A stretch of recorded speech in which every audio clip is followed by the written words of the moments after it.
Oke, sobatku di seluruh Indonesia, gimana kabar kalian? Semoga pada malam hari ini kalian dalam keadaan sehat-sehat selalu dan mendapat lindungan dari Tuhan Yang Maha Kuasa.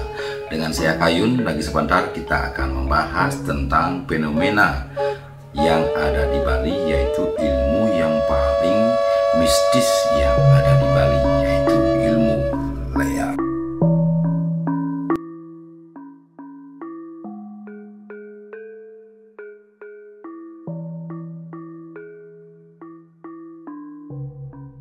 Mungkin sebagian besar warga yang ada di Bali mengenal atau pernah mendengar apa yang dinamakan dengan ilmu leak. Karena di Bali ini merupakan budaya yang sangat kental sekali dari zaman dulu sampai sekarang. Masih banyak ada yang mempraktekkan ilmu-ilmu yang bersifat magis atau religius yang ada di Bali. Yaitu ilmu leak ini merupakan ilmu yang diwariskan dari budaya-budaya kuno, di mana ilmu leak ini merupakan ilmu yang sangat langka. Yaitu penekun ilmu leak ini jarang sekali bisa mengungkapkan apa metode-metode yang digunakan dalam mempraktekkan ilmu leak ini.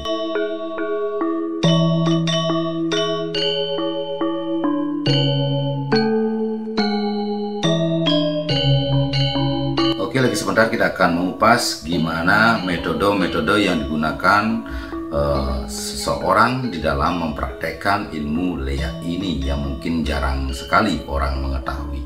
Oke, tidak berpanjang lebar lagi, mari saksikan video berikut ini di iQ8 Channel.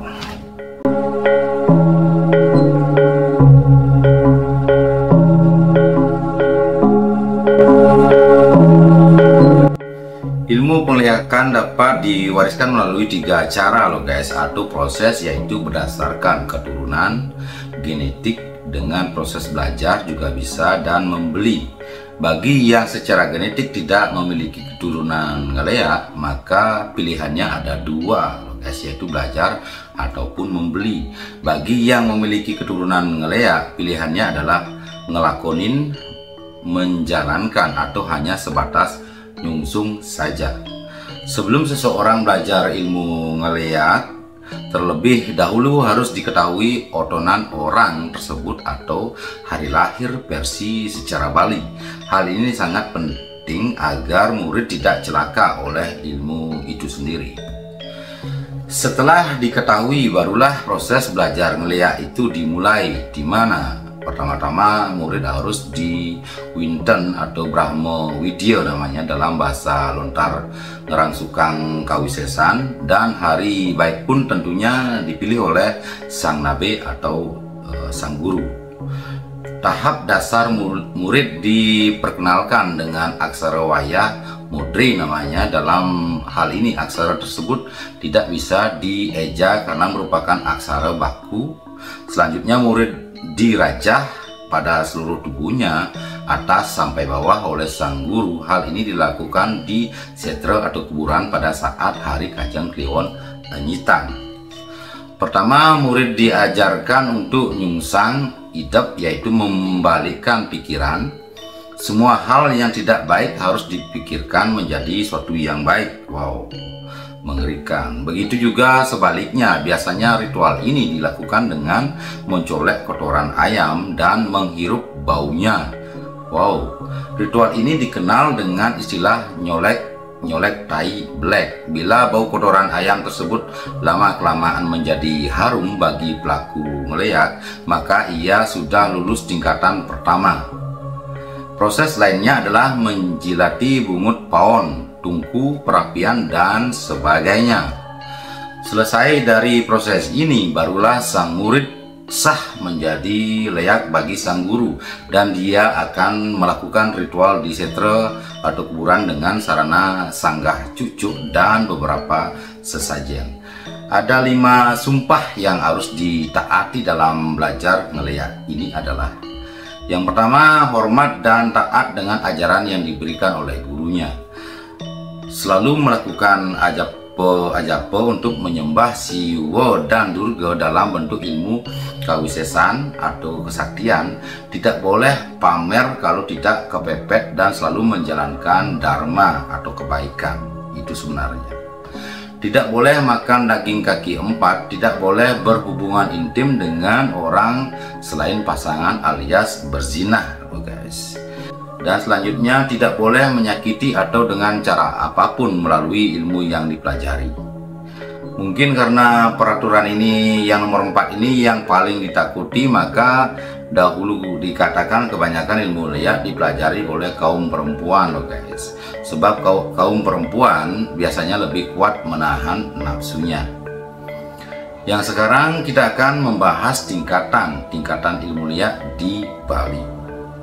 Ilmu liat ini bisa dipelajari dari lontar-lontar yang memuat serangkaian ilmu pengliakan, antara lain jamber berak, sampian emas, tangting emas, jum biru.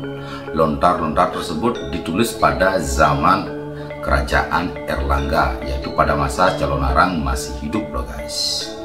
Pada zaman Raja Udayana yang berkuasa di Bali pada abad ke-16 ini, saat I Gede Basur masih hidup, pernah menulis buku lontar pengliakan 2 buah, yaitu Lontar Durga Bairawi dan Lontar Ratuning Kawisesan. Lontar ini memuat tentang teknik-teknik ngereh atau liak desti.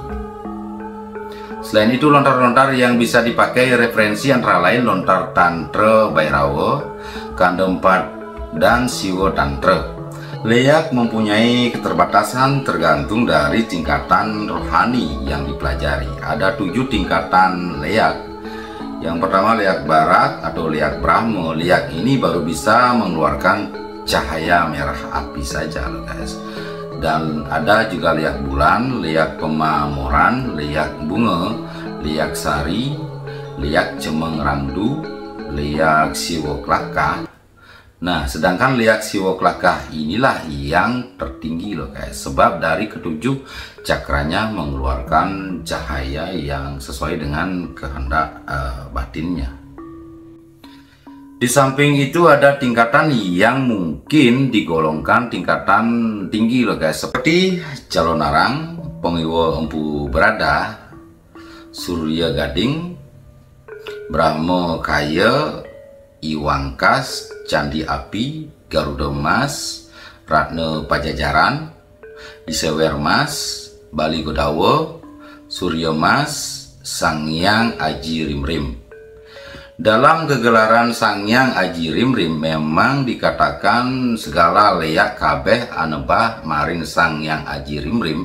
Aji Rimrim ini juga berbentuk rerajahan.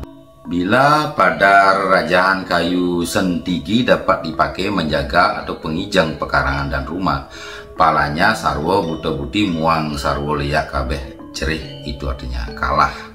Di samping itu ada sumber yang mengatakan ilmu liak mempunyai tingkatan-tingkatan yang paling tinggi, menjadi bade atau menara pengusung jenazah. Di bawahnya menjadi Garuda, dan lebih bawah lagi binatang-binatang lain seperti monyet, anjing, ayam putih, kambing, babi-babi betina, dan lain-lainnya. Selain itu juga dikenal nama I Pudak Setegal yang terkenal cantik dan baunya harum. I Garuda Bulu Emas, I Jaka Punggul, dan I Pitik Bengil, anak ayam yang dalam keadaan basah uyup loh guys. Dari sekian macam ilmu pengliakan, ada beberapa yang sering disebut seperti Bajra Kalika yang mempunyai sisya sebanyak 100 orang, Aras Ijomaya yang mempunyai persana atau anak buah sebanyak 1.600 orang. Wow, banyak sekali. Di antaranya adalah I Garuda Putih, I Gringsing, I Bintang Sumambang, I Sudamala, Pudak Setegal, Bali Godawa, Jaka Tua, I Pering Ratna, Pajajaran, Sampian Emas, Kebo Komala, I misa wadana, wi krikse, i capur tale anggrek kebo wangsul, dan i camberbrak.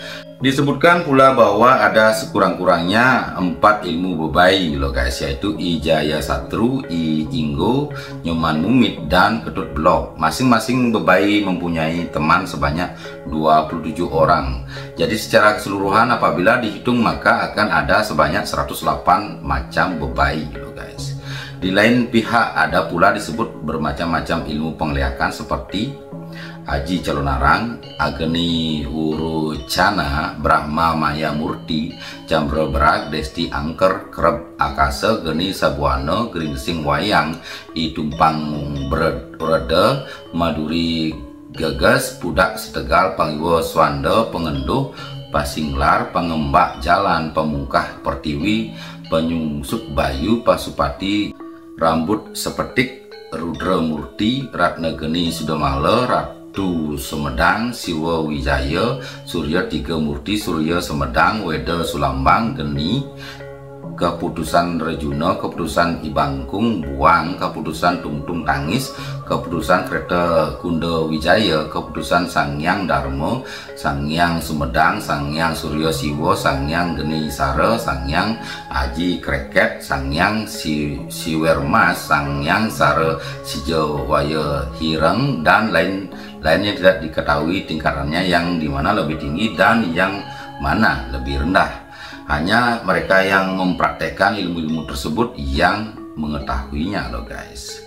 Tingkatan leak pun sebenarnya sangat banyak, namun karena suatu kerahasiaan yang sangat tinggi, jadinya tidak banyak orang yang mengetahui. Mungkin hanya sebagian kecil saja dari nama-nama yang saya sebutkan tadi sering terdengar, karena semua ini adalah sangat rahasia, dan tingkatan-tingkatan yang disampaikan pun kadangkala antara satu perguruan dengan perguruan yang lain itu berbeda-beda loh guys. Demikian pula dengan penamaan dari masing-masing tingkatan suatu perbedaan, namun sekali lagi semuanya tidak jelas betul karena sifatnya sangat rahasia. Karena memang begitulah hukumnya tentang ilmu lihat yang ada di Bali. Setiap tingkatan mempunyai kekuatan tertentu loh guys. Disinilah penganut lihat sering kecele ketika emosinya labil. Ilmu tersebut bisa membabi buta atau membumerang bagi dirinya sendiri. Hal inilah membuat rusaknya nama perguruan lihat. Sama halnya seperti pistol salah pakai berbahaya. Makanya kestabilan emosi sangat penting, dan disinilah sang guru sangat ketat sekali dalam memberikan pelajaran. Selama ini Lea dijadikan kambing hitam sebagai biang ketakutan serta sumber penyakit atau aji ugik bagi sebagian orang loh guys. Padahal ada aliran-aliran yang memang spesial mempelajari ilmu hitam disebut Panestian. Ilmu ini memang dirancang bagaimana membuat celaka atau sakit dengan kekuatan batin hitam. Adapun caranya adalah dengan memancing kesalahan orang sehingga menjadi emosi. Setelah emosi barulah dia bereaksi loh guys. Emosi itu dijadikan pukulan balik bagi ilmu Panestian. Ajaran Panestian menggunakan ajian-ajian tertentu seperti Aji Geni Salembang, Aji Dungkul, Aji Sirap, Aji Penangkep, Aji Pengenduh, Aji Teluh Teranjana. Ini disebut pengiwo tangan kiri. Kenapa dengan tangan kiri? Disebabkan karena menarik kekuatannya dari tangan kiri, memasukkan energi dari belahan badan kiri. Pengiwo banyak menggunakan raja-raja tulisan mistik. Juga dia pintar membuat sakit dari jarak jauh loh guys, dan dijamin tidak bisa di ronsen dan di lab. Dan yang paling canggih adalah cetik atau racun mistik, dan aliran ini bertentangan dengan penglihakan. Yang paling canggih adalah cetik racun mistik. Ilmu lihat ini sampai saat ini masih berkembang karena pewarisnya masih ada loh guys. Sebagian pelestarian budaya Hindu yang ada di Bali, dan apabila ingin menyaksikan lihat ngendih, datanglah pada hari Kajang Kliwon Anjitan di kuburan. Pada saat itu tengah malam yang jelas loh guys. Oke sobatku di seluruh Indonesia, sekian dulu video yang kita share pada malam hari ini. Semoga bermanfaat. Ini hanya sekedar sharing dari berbagai sumber yang penekun ilmu leak yang ada di Bali.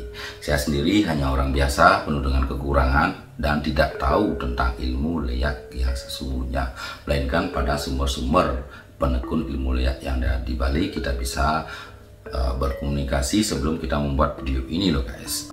Oke, sekian dulu dari saya Kayum dari studio IQ8 Channel. Terima kasih like, share, dan subscribe-nya selama ini kepada IQ8 Channel. Kami mohon diri.